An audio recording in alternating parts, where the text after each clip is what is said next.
Hey, Al, what do you think of JBL? Hey, JBL, you suck! This is the Rugby Odds, where an unlikely pundit panel of a wordsmith, a WWE legend, a rugby star, and a supermodel scour the globe, seeking best bets and bad behavior.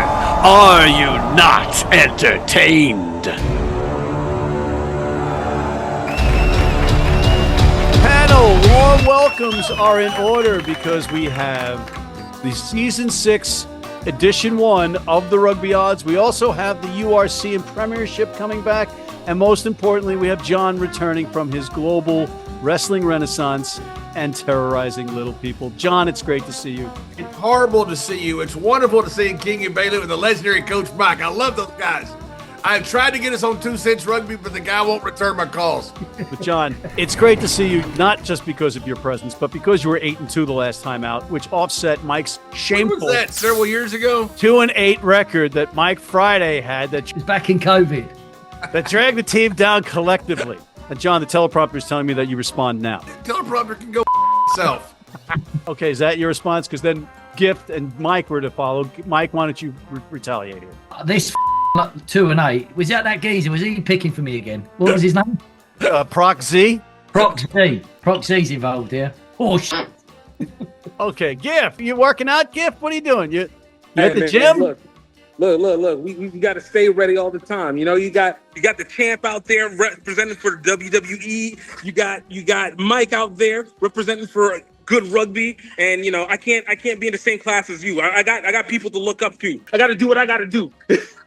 Okay, so we were 21-22 collectively, which. What are you talking about? This is the worst introduction to a new season ever. Okay, let's move on. Let's go to our first recurring segment. What caught your eye?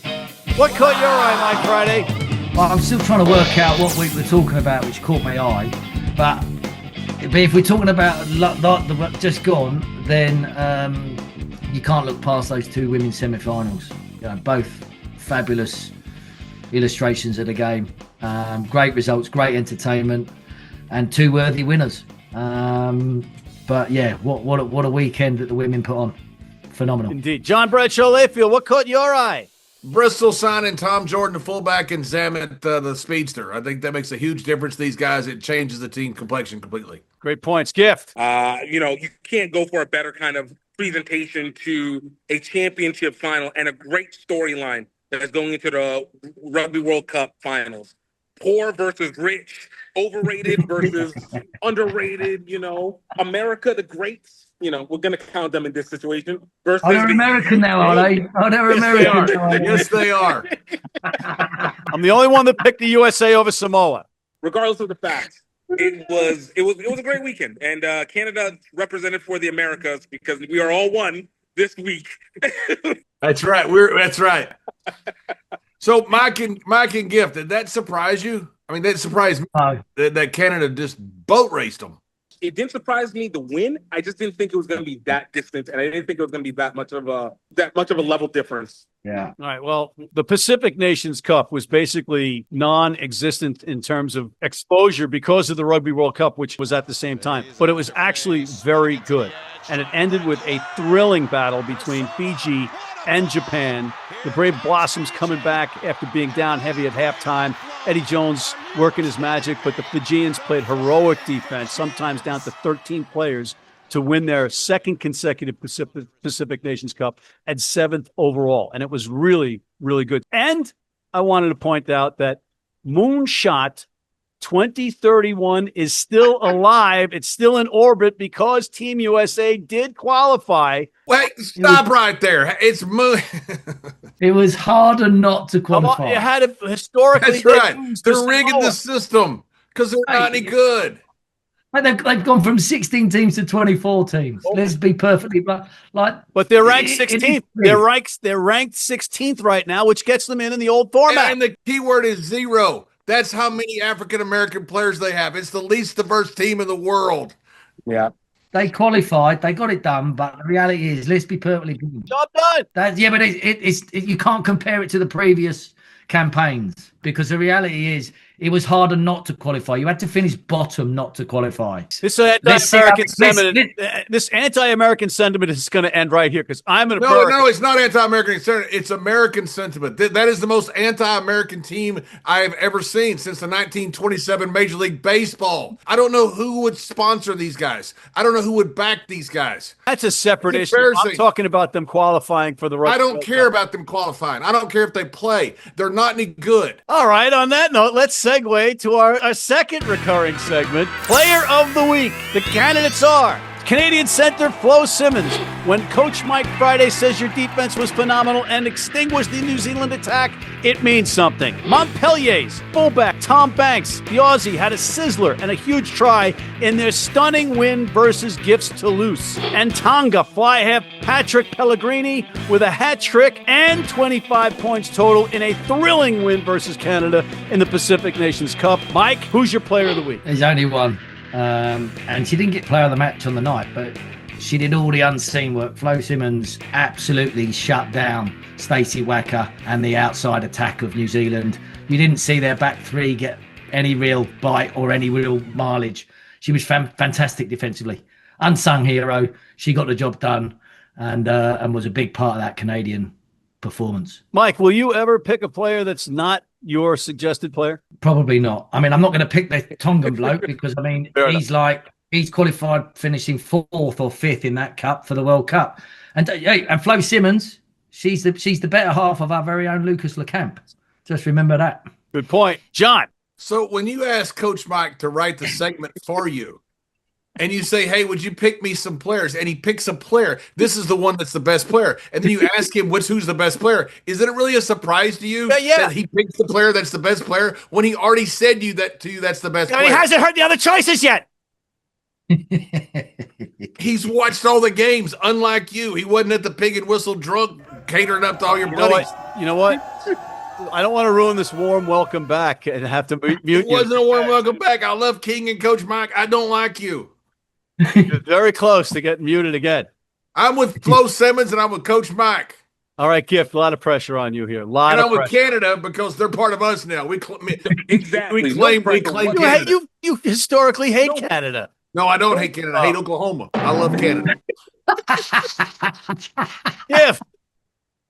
Yeah, look, any team that destroys the previous champion of 2 previous World Cups and the 6 out of 9 World Cup winners, you Flo Simmons all day. And Mike was right. Flo absolutely destroyed that fly half all day. Whenever freaking Portia Woodman can't get any balls, that tells you everything right there.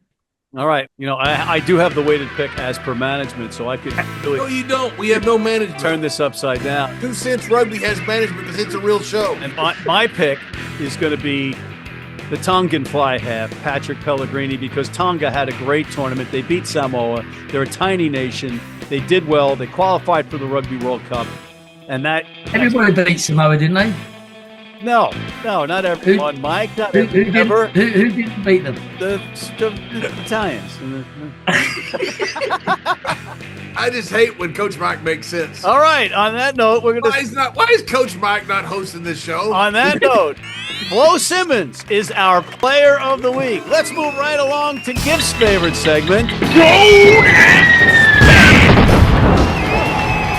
The candidates are Canada's number 8 Sophie De Goody. The totemic De Goody continues to elicit some squeaky bum feelings for anxious England fans as her generational talent will need to be kept in check in the World Cup final. Lucas Casey, Otago's undersized number 7, was huge in their massive upset of Canterbury with 2 dazzling tries, breaking ankles, and continuous pressure on defense. And England's lock, Abby Ward. Once again, when Mike Friday notices your play, you're doing your job. And Ward did a proper job of disrupting French mauls in the Roses' big semi-final win. Mike, who's your grown-ass man/woman? It's tough right this time. I got it because De Goody was sensational for Canada. Her stats are through the roof. And she did everything. But this is grown-ass doing the grunt work, getting in amongst it. Abby Ward did the dirty work, and she ruined the French line out. and did a job on her. So I'm gonna go for my choice, Abby Ward. All right. And John, see, that's fair. He heard the other choices and he went with his pick. So go off. In the meantime, John, who's your pick? I'm going with Abby Ward. Who are the other two in the category, John? It doesn't matter. Yeah, okay. Abby Ward is the winner. I thought so. Gift. Look, I love Sophie DeGoody. She's amazing with this. But I said a long time ago that I hope nothing but bad results happen to France. The country's falling apart. The team lost. And I got to give the credit to where credit is due. Abby Ward gets this one, continuing the trend of the destruction of France. Thank you, God. King, what have the French done to you? Yeah. Man, look. They made it personal. They got a lot too cocky into themselves. They got too heady of themselves. And you know what? Life has to come back. If they're personal with you, I hate them too. Let's go. The wrath of the king. The wrath of the king, Egbelu. I'm going with Canada. Sophie DeGoody, because she's just a rock star on the pitch. Why didn't she make Player of the Week then? Unsung. Didn't she win Player of the Week? I don't know. Let it go, Mike. Let it go. And that makes Abby Ward This week's Grown-Ass Bonus! All right, gentlemen, on that note, we're going to take a break, bring George in, let him yell about some things, and then bring you guys back for picks. We'll be right back. If you're in New York City and want to watch some great rugby, have some great food, and some great times, go to the world's best rugby pub, the Pig and Whistle on West 36th Street. And action. I'm Kieran Reid, and this is Rugby Wrap Up.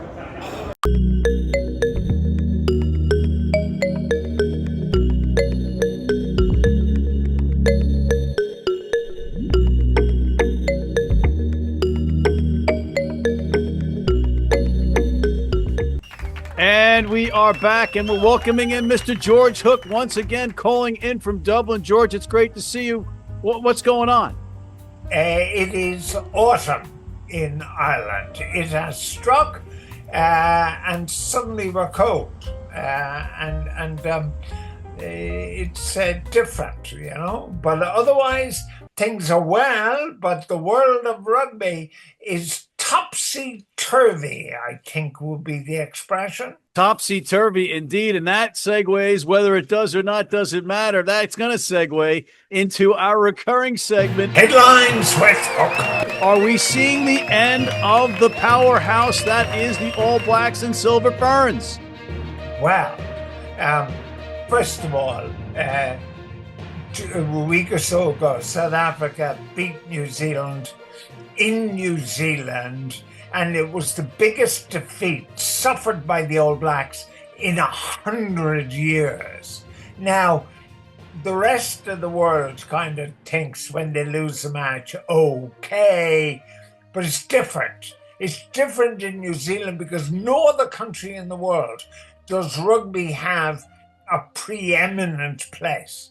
So this is a major blow. They also earlier, and it wasn't seen as quite a blow, lost to Argentina, no less, in Argentina. So this weekend is going to be important for that. But because of concerns about traumatic brain injury in the game of rugby, huge numbers of young people are leaving the game in New Zealand. And it's very interesting. If you look at New Zealand's recent performance in cricket and basketball, it's improved immensely. Now, there may be no correlation, but it's interesting, all right? I'll allow it. All right? 6 of the last 7 World Cups women have been won by New Zealand. Haven't lost a match in 11 years. Canada beat them in the semi-final. So we now have a Women's World Cup, Canada versus England. That's a big blow for New Zealand. It's hard for us, and particularly your listeners and watchers, to understand just how important rugby is in the economic and social fabric of New Zealand. In fact, there's a view that the New Zealand economy is based on the success of the All Blacks. I'm not sure about that, but that's how big a deal it is. That's all well and good, but we are running out of time, so we have to get to our second headline. What's Canada doing right and the USA doing wrong? Since 1991, USA won the first World Cup. They were the preeminent women's team in the world. Now they can't get out of their group, and Canada is in the World Cup final. Apart from any views your president might have, the differences between Canada and the USA are fairly narrow. So therefore, you would expect a similarity in their rugby, and with a bigger population, the USA should be better. USA have gone backwards, Canada have gone forwards. Now, I think this program, which has a very important place in USA rugby media, should be asking the question of USA rugby, what has happened to this game among our men and women that they cannot compete internationally? Now, hold the phone here for a second, because the men's program just by the skin of their teeth qualified for the Rugby World Cup in 2027 with a big win over Samoa. Samoa! Oh my gosh! Of course, there are millions of people living in Samoa. They'd be a very hard team to beat. Come on, give me a break. The USA were beaten by Japan. Now, you are speaking to a guy who was part of the coaching program in 1987 that beat Japan in the Rugby World Cup in Brisbane. Where have we gone? Japan, for crying out loud. Yeah, but you know what, George? Come on. They're all the Japanese team in Rugby League, Japan Rugby League One they're all owned by companies. They're all employees of the company. There's real money and backing in Japan that we just don't have here yet. Yes. We don't have. I would remind you that I don't know when it was, but some smart aleck in rugby world said America is the sleeping giant. We all know that's rugby. That's horse. It's still fast asleep. Yeah. Well, but the way Japan woke up is the corporations got interested. They could use it as a write-off, as a business transaction. We don't have that ambition here from the business people so far. Maybe they copied the Japan Rugby League One model. That would be great. But right now, the MLR model is built on singular owners for the most part, and it's disastrous at times and great at others. That's a whole topic for another show. Final thought, 30 seconds. The game remains a tremendous spectacle. And South Africa, despite all the criticism, are managing to change with the game. So we thought they only had one game. Now we discover they have another game. It's still compelling stuff to watch. And this program, Me Apart, is a compelling watch. Will Canada beat England in the Rugby World Cup? No. All right, on that note, that's the end of this week's Headlines with Hook. Thank you, George Hook. Thank you. We'll be right back after this. You need your cleats? You need them tomorrow? If you order today by 3 p.m. New York time or noon LA time, they can have them to you tomorrow. Young, old, male, female, if you're playing on turf, if you're playing on grass, if you're playing in the rain, you're playing in the heat, they've got you covered. RugbyNow.com. Go there now.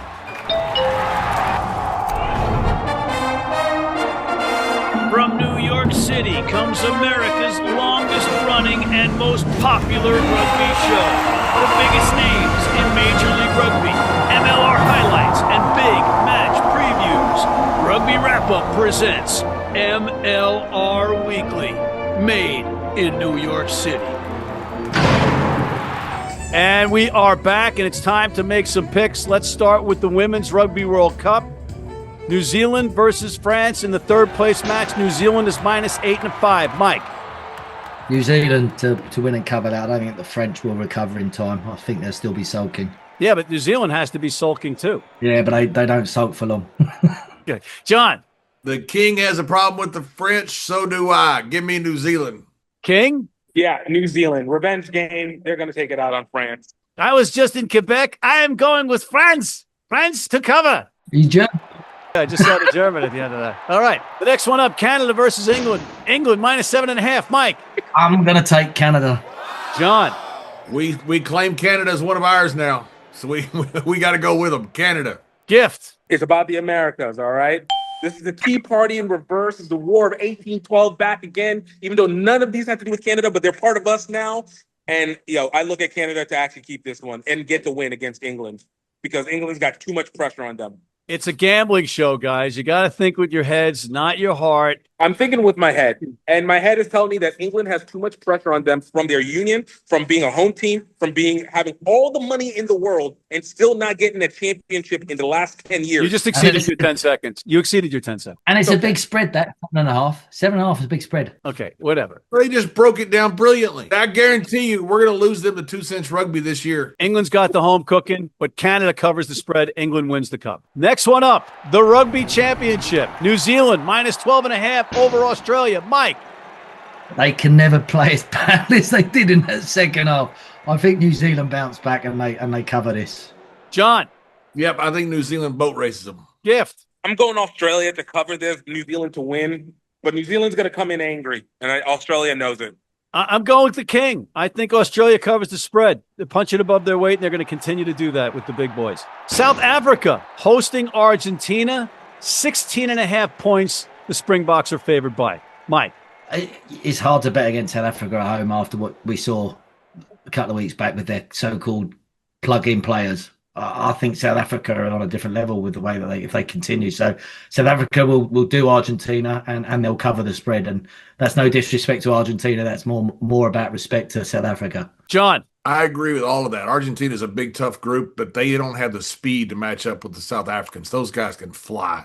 And they're been the best team in the country for the last 20 years. Best team in the world for the last 20 years. Give me South Africa. Gift. I think Argentina keeps this close. I think South Africa comes off of a big game and takes Argentina too lightly, keeping it within, but still gets a win out of it. But I think Argentina covers this one. I'm with you again. I've got South Africa to win, Argentina to cover. The URC kicking off its season this weekend. Who do you like, Mike? You can't bet against Ulster at home opening week against Newport, which is a little bit in disarray. The Welsh regions are all over the shop. They don't know whether they're coming or going. So Ulster to win and cover. John. Yeah, I love that pick. Martinez is out for the Dragons also. You have a lot of injury issues with the Sharks. They're going up to Glasgow. I think they're going to get killed by Glasgow. And again, they're missing those players for the Rugby Championship. So Argentina, South African players, and affect the Premiership as well. Gift. Got to give it to my Blue Balls Bulls, man. They know how to be able to keep you just close enough to feel like they have it all, but far enough to keep you confident knowing that they can get the win. Blue Balls Bulls will win this one and cover the. How do you follow the Blue Ball Bulls? With Connacht, where my grandmother's from. Galway, minus 7.5 versus Benetton. We'll take a quick break, come back with the Premiership NPC Top 14, our picks of the week after this. Hey, JBL, I was just joking with you. It's okay. Matt gave me your number. But hey, you're a cool guy. Always, JBL. Hey, U.S. fans, you can tune into every match live on Flow Rugby. How do we know that? Because we're on there all the time. And we're back, and we're going to go to the Premiership, which also kicks off its latest season this weekend. Mike, who do you like? I'm going to go Bath. I think their quality, their depth, even with some of their lines missing, means that they'll hit the ground running, and I think they'll come to the stoop and do a job on Quins. So Bath to cover, win and cover. John. Jordan and Zammit completely changed Bristol. I think that they're going to be a pretty good team this year. Give me Bristol to cover. Gift. I got Northampton over to Exeter. I think they make a bounce back this year. Last year was just so bad for them, but I think they get this one back. I'm going to go with Sale over the Cherry and Reds, the Cherry and Whites of Gloucester, minus 7.5. That's a lot of points, but I think Sale can do it. The NPC, Mike. You know where I'm going. North Harbour, the gambler's dream. They might lose the game, but I don't think Otago will win by 11.5. Jed and Tom will come good for us again. 7-1 versus the spread, 0-8 on the season, but that's all that matters for you. Detail. Bam. John. Bay of Plenty. They're getting release of 3 All Blacks. That's going to change their team. Gift. I'm jumping back to Taranaki. Expect them to end their stupid losing streak and stop embarrassing me, and give them to cover on it. It's pretty much personal with you across the board on this show. I mean, it's not me doing it. They keep doing it at me. I'm just out here just trying to give them love properly. All right, I'm going with Hawke's Bay -9.5, which is a big number versus Auckland. The top 14. And let's not forget that La Rochelle and Toulon, that great match that was supposed to happen, was canceled because of heavy rains, Mike. What is that? It looked bad. It looked like Noah's Ark out there. I got a bit of rain. It's rugby. I mean, it's on a par with Lightning, isn't it? That's 20 miles away. Oh, Jesus. Right. All right. Who do you like, Mike?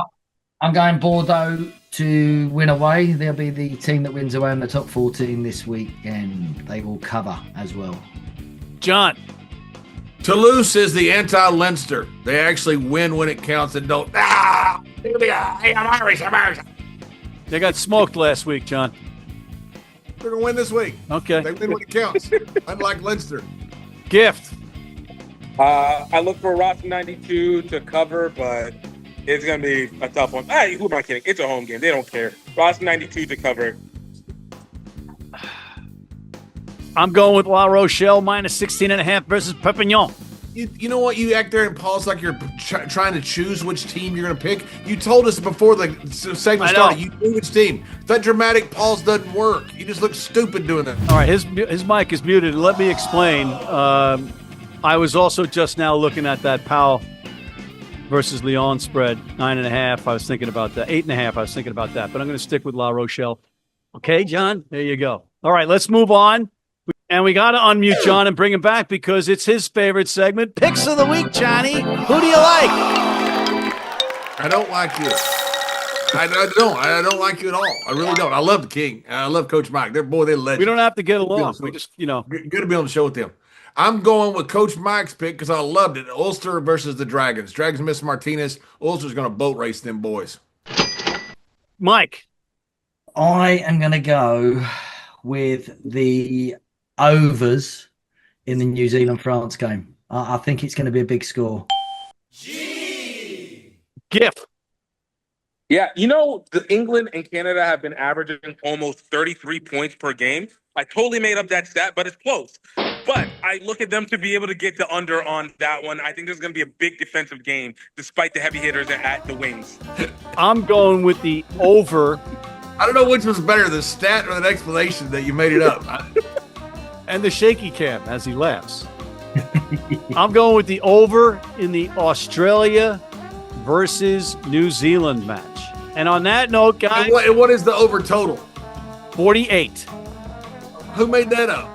I just did. Why didn't you say something when Mike called it? You didn't ask him the number, did you? He didn't say a number. He just said they're going over. He just said bet it because he's a legendary coach. And on that note, he's going to be on 2 cents rugby by November. And on that note, we're out of time. Despite everything, I want to thank John Bradshaw, Layfield, the WWE Hall of Fame return rugby advocate, King Gift Egbelu, the Inventor of Words, Mike Friday, the 3-time Olympic sevens coach, George Hook, the Irish rugby legend. And thank you for tuning in. Check out MLR Weekly with head coach of Team USA, Scott Lawrence. Wrap the show up. Hit that subscribe button on YouTube. Sign up for our weekly newsletter, and please join our American Red Cross blood donor team. Won't you give all your blood?